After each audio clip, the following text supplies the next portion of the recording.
Hello guys, തിമിക്കലം daily വ്ളോഗ്സിലോട്ട് നിങ്ങളെല്ലാവരും ഞാൻ സ്വാഗതം ചെയ്യുകയാണ്. അപ്പോൾ ഞാനിപ്പോൾ നിൽക്കുന്നത് എൻ്റെ പെങ്ങളെ വീട്ടിലാണ്. ഇവിടെ എൻ്റെ പെങ്ങളെ വീട്ടിൽ ഞാൻ തേങ്ങ ഇടിക്കാനായിട്ട് നിൽക്കുകയാണ്. ആക്ച്വലി ഇതിപ്പം പൂട്ടിക്കിടക്കുകയാണ്. നേരത്തെ വാടകയ്ക്ക് കൊടുത്തായിരുന്നു. അവരെല്ലാം ഒഴിഞ്ഞു പോയതിന് ശേഷം ഈ വീട്ടിലിപ്പോൾ ആരുമില്ല. ഈ വീട് ഒരു ഏകാന്തമായ അവസ്ഥയിൽ നിൽക്കുകയാണ്. അപ്പോൾ ഞാൻ ഇന്ന് രാവിലെ തന്നെ തേങ്ങ വെട്ടുകാരനെ വിളിക്കാനായിട്ട് പോയി.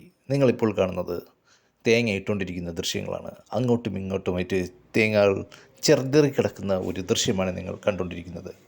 ഞാൻ എൻ്റെ ക്യാമറ മുകളിലോട്ട് തേങ്ങ വെട്ടുന്നത് എങ്ങനെയെന്ന് ഒപ്പിയെടുക്കാനായിട്ട് ശ്രമിക്കുന്നുണ്ട്. പക്ഷേ സൂര്യൻ്റെ പ്രകാശം പ്ലച്ചെന്ന് എൻ്റെ കണ്ണിലടിച്ച് എനിക്കൊന്നും കാണാനായിട്ട് പറ്റുന്നില്ല. എൻ്റെ ക്യാമറ കണ്ണുകൾക്ക് ഒന്നും കാണാനായിട്ട് പറ്റുന്നില്ല. ഞാൻ അതുകൊണ്ട് തന്നെ എൻ്റെ ക്യാമറ ജസ്റ്റ് ഒന്ന് താഴോട്ട് തിരിച്ചു. എന്നാലും ഞാൻ വിട്ടുകൊടുക്കാൻ തയ്യാറല്ലായിരുന്നു. ഞാൻ വീണ്ടും സധൈര്യം ക്യാമറ മുകളിലോട്ട് തെങ്ങിൻ്റെ മണ്ടയിലോട്ട് തിരിച്ചു. തെങ്ങിൻ്റെ മണ്ടയിൽ ആണ് സൂര്യൻ എന്ന് തോന്നിക്കുന്ന വിധത്തിൽ സൂര്യൻ ക്യാമറയിൽ നോക്കി പ്രകാശിക്കുന്നുണ്ടായിരുന്നു. പിന്നെ ഞാൻ തീരുമാനിച്ചു, സൂര്യനുമായിട്ട് മൽപ്പിടുത്തത്തിന് എന്തിനാണ് വെറുതെ ഞാൻ നിൽക്കുന്നത്, നമുക്ക് നമ്മുടെ കാര്യത്തിലോട്ട് കിടക്കാം. അപ്പോൾ ഞാൻ ഇന്ന് രാവിലെ തന്നെ തേങ്ങ വെട്ടുകാരനെ വിളിക്കാനായിട്ട് പോയി. തേങ്ങ വെട്ടുകാർക്ക് ഭയങ്കര ഡിമാൻഡാണ് ഈ കാലഘട്ടത്തിൽ. നല്ലൊരു തേങ്ങ വെട്ടുകാരന് എവിടെയും നല്ല ഡിമാൻഡുണ്ട്. നല്ലൊരു തേങ്ങ വെട്ടുകാരൻ എന്നല്ല, നല്ലൊരു പണി അറിയാവുന്ന ഒരാൾക്ക് എവിടെയും നല്ല ഡിമാൻഡുണ്ട്. ഈ ആൾക്ക് ഇച്ചിരി പ്രത്യേകതയുണ്ട്. കാരണം മദ്യപിച്ചുകൊണ്ടൊരിക്കലും പണിക്ക് വരാത്ത ഒരു തേങ്ങ വെട്ടുകാരനാണ് പുള്ളി. മാത്രവുമല്ല, തേങ്ങയൊക്കെ അതിമനോഹരമായ രീതിയിൽ വെട്ടി ഒരിടത്തും വേറെ ഡാമേജ് ഒന്നും വരാത്ത രീതിയിൽ തറയിലിടാനും പുള്ളിക്ക് പ്രത്യേക കഴിവുണ്ട്. പിന്നെ തെങ്ങിൽ കയറിയാൽ തന്നെ അവിടെയുള്ള പോച്ചയും ബാക്കി കാര്യങ്ങളെല്ലാം നീറ്റായിട്ട് ക്ലീൻ ചെയ്തിട്ടേ പുള്ളി ഇറങ്ങത്തുള്ളൂ. അതുകൊണ്ട് തന്നെ പുള്ളീനെ വിളിക്കാൻ നമ്മൾ അങ്ങോട്ട് പോകണം. ഞാൻ പുള്ളിയുടെ വീട്ടിലോട്ട് പോയാണ് പുള്ളിയെ വിളിക്കാനായിട്ട് ചെന്നത്. പക്ഷേ എനിക്ക് വീട്ടിലോട്ട് പോകാനുള്ള വഴി അറിയത്തില്ലായിരുന്നു. ഞാൻ പുള്ളിനെ ഫോൺ വിളിച്ചു. പുള്ളിയുടെ ഭാര്യയാണ് ഫോൺ എടുത്തത്. പുള്ളിക്കാരത്തി എൻ്റെ അടുത്തായിട്ട് പറഞ്ഞു പുള്ളി ഫോൺ മറന്നു വെച്ചിട്ടാണ് വീട്ടിൽ നിന്ന് ഇറങ്ങിയെന്ന്. പിന്നെ ഞാൻ പുള്ളീനെ വഴിയിൽ വെച്ച് കണ്ടെത്താനായിട്ട് കുറേയധികം കഷ്ടപ്പെട്ടു. ഞാൻ അവിടെയുള്ള ആളുകളടുത്തൊക്കെ പിന്നെ ഞാൻ ചോദിച്ചു ആളെ കണ്ടുവന്നു. അങ്ങനെ ഞാൻ 2-3 റൗണ്ട് ചുറ്റി അടിച്ചിട്ടൊക്കെയാണ് അവസാനം ആ ജംഗ്ഷനിൽ തന്നെ പുള്ളി വന്നിറങ്ങി. അങ്ങനെ ഞാൻ പുള്ളിനെയും കൊണ്ട് എൻ്റെ പെങ്ങളെ വീട്ടിലോട്ട് വന്നു. അവിടെ വന്നു ഞാൻ തേങ്ങയിടിയിൽ ആരംഭിച്ചു.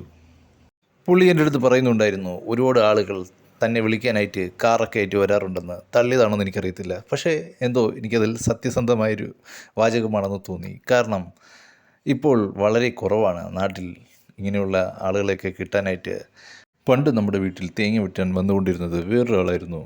ഒരു ദിവസം പുള്ളി നല്ല രീതിയിൽ വെള്ളം അടിച്ചുകൊണ്ട് വന്നിട്ട് തെങ്ങിൽ കയറി. എന്നിട്ട് തെങ്ങിൻ്റെ ഏറ്റവും മുകളിലെത്തിയപ്പോൾ എൻ്റെ അച്ഛനോടായിട്ട് വിളിച്ചു പറഞ്ഞു, ഞാൻ ഈ തെങ്ങിൽ കൈവിട്ട് നിന്ന് കാണിച്ചു തരാമെന്ന്. എന്നിട്ട് പുള്ളി തൻ്റെ 2 കൈയും വിട്ട് നിന്ന് എൻ്റെ അച്ഛനെ കാണിച്ചു കൊടുത്തു. എന്നിട്ട് ചോദിച്ചു ഇങ്ങനെ ചെയ്യാൻ പറ്റുമോ എന്ന്.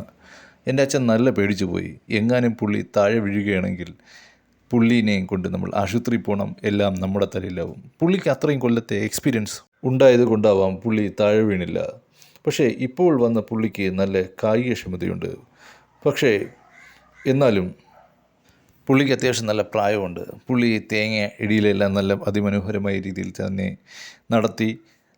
എല്ലാ തേങ്ങകളും ഇട്ട് കഴിഞ്ഞതിന് ശേഷം എൻ്റെ അടുത്ത് പൊതിക്കാൻ സഹായിക്കണമെന്ന് ചോദിച്ചു. ഞാൻ പറഞ്ഞു വേണ്ട, ഇപ്പോൾ പൊതിക്കേണ്ട കാര്യമില്ല. ഈ വീടിപ്പോൾ അടഞ്ഞു കിടക്കുന്നുണ്ട്. ഈ വീട്ടിൽ തന്നെ നമുക്ക് തേങ്ങയൊക്കെ സൂക്ഷിക്കാം. ഞാനിപ്പോൾ 5 തേങ്ങ കണ്ടേ പൊതിക്കുന്നുള്ളൂ. അപ്പോൾ പുള്ളി എൻ്റെ അടുത്ത് പറഞ്ഞു നമ്മൾ പൊതിക്കുന്ന ഒരുതരം പാരയുണ്ട്, കൈവച്ച് മുകളിലോട്ടാക്കുന്ന പാര. അതിൽ പൊതിക്കാൻ പുള്ളിക്ക് അറിയത്തില്ല. പുള്ളി വെട്ടുകൊത്തിയിട്ടാണ് എൻ്റെ കണ്ണുമുന്നിൽ വെച്ച് ഒരു തേങ്ങ പുള്ളിക്ക് വേണ്ടിയായിട്ട് പൊതിച്ചെടുത്തത്. അതൊരു നാട്ടു നടപ്പാണ്. തേങ്ങ വെട്ടുകാരൻ ഒരു തേങ്ങ തന്നെ സ്വന്തമായിട്ട് അങ്ങെടുക്കും. പിന്നെ ഞാൻ ഒരു 5 തേങ്ങ വീട്ടാവശ്യത്തിനായിട്ട് പൊതിച്ചെടുത്തു.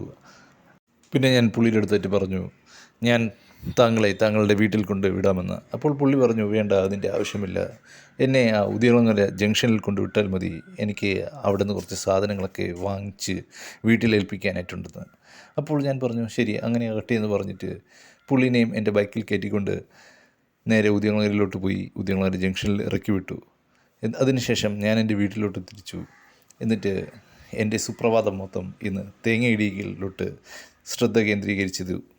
അങ്ങനെ ഞാൻ പിന്നെ വീട്ടിലെത്തി സമാധാനമായിരുന്നു.